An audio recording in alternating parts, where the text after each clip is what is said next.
Hey guys, today's video is all about where to actually start the wedding planning process. Hint, it's probably not where you think. Stay tuned.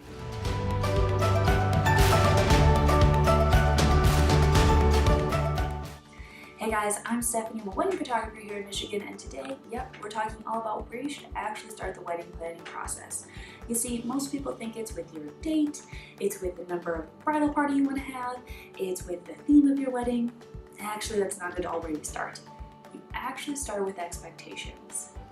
I know, it seems a little bit boring, but stay tuned because I promise you it will make the whole process well worth it. So when it comes to setting expectations, there are a lot of subcategories within there that most people don't really think about. First and foremost being the two of you. That's right, you and your fiance. Starting with the two of you. When it comes to setting expectations with the two of you, wedding planning is not something people do on a normal day-to-day basis. So it can be really difficult to have those expectations of who's going to do all the planning. Is it going to be both of you? Is it going to be one of you over the other? The next part within that is to make sure that you guys are on the same page with everything. So here's my suggestion for you. Have a date night. Set a date night once a month. Plan this out before you even plan your date. Plan a date night once a month where you two promise to not talk about the wedding. Now, you can obviously talk about the wedding if you need to, of course. However, I'd recommend that you don't. I'd recommend that you check in with each other to make sure that each other is doing okay, because jobs can get stressful, parents can get stressful, family, friends, anything else can get stressful throughout the whole process. And it can actually lead to a lot of other things being much more stressful for you that you might not have known if you didn't check in with each other. So trust me, have a date night. The next subcategory of that is you need to set expectations with anybody who's giving you money. Literally anybody who's giving you money.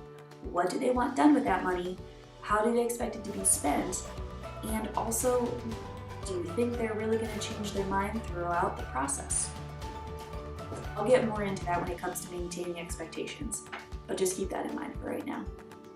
The next part is your parents. Parents do not always give you money for your wedding day. That's why I put them in a separate category. Your parents potentially have a lot of influence over what you think, how you think, and what decisions you're making on your wedding day itself. Example, your mom wants 6 flower girls at your wedding because they're all of your little cousins. Well, you didn't want any flower girls at your wedding. How do you tell them that? How do you talk to them about the fact that you want this to be very simple without flower girls? Is there anything else that your cousins can do instead? It's all about figuring that out. I can't figure that out for you. You have to figure that out for yourselves. The next part is when you choose your bridal party, which might not be for months from now. But when you choose your wedding party, what do you want them to do? How do you expect them to go about making these decisions?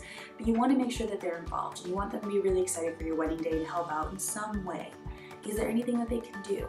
Or for your bachelorette party, are you feeling like instead of going bar hopping, you would like to go wine tasting for a day and have a brunch instead?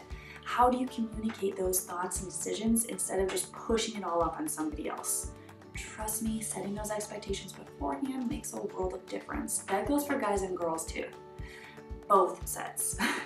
What exactly do you want them to do? A lot of people think that guys can just get away with everything on the day. You can't. I'm just telling you, you cannot. You have to be a good groomsman. The last part of that is your vendors. So your vendors from the very beginning should be telling you what you should be expecting from them, when, how, all of that good stuff. And if you want to change something in the future, can that actually happen?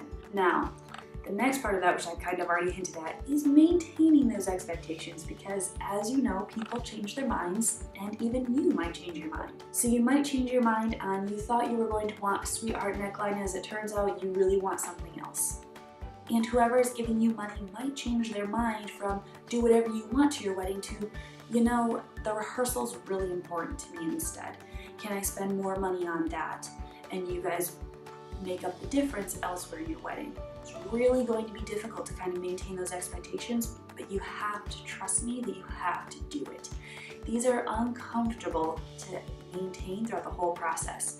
But if you have a vendor who's not getting in touch with you and you're starting to feel nervous inside, you need to get in touch with that vendor and actually tell them. And it's not like once they're finally in front of you or they're finally on the phone call that you tell them. You tell them beforehand. So you send them an email or you make a phone call to them, leave a voicemail if you need to, and say, hi, I was under the impression that this was going to happen. If it's not going to happen, that's totally fine. I need to know though. Is it alright if we have a conversation, we talk about this so we can maintain these certain expectations that I have, so that way we can both win out of this. It's not about being mean to them or to anybody. It's about understanding that these things might change and keeping up with everything along the whole way. It seems very difficult because there's a lot going on. Lastly, yes, it is about having those tough conversations.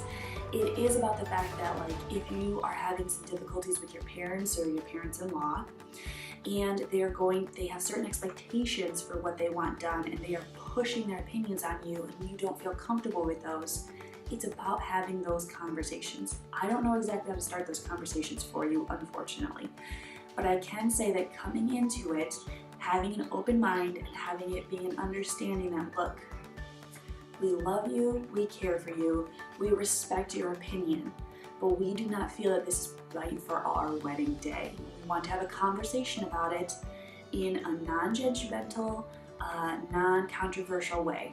So that's really it for expectations. And the reason for it is because throughout the whole process, the times when people experience the most stress is usually with communication breakdown. So it's usually like something like an assumption was made, that person is not meeting that assumption. How do you resolve that? It turns out most of us don't like conflict. This is conflict in a productive, good way.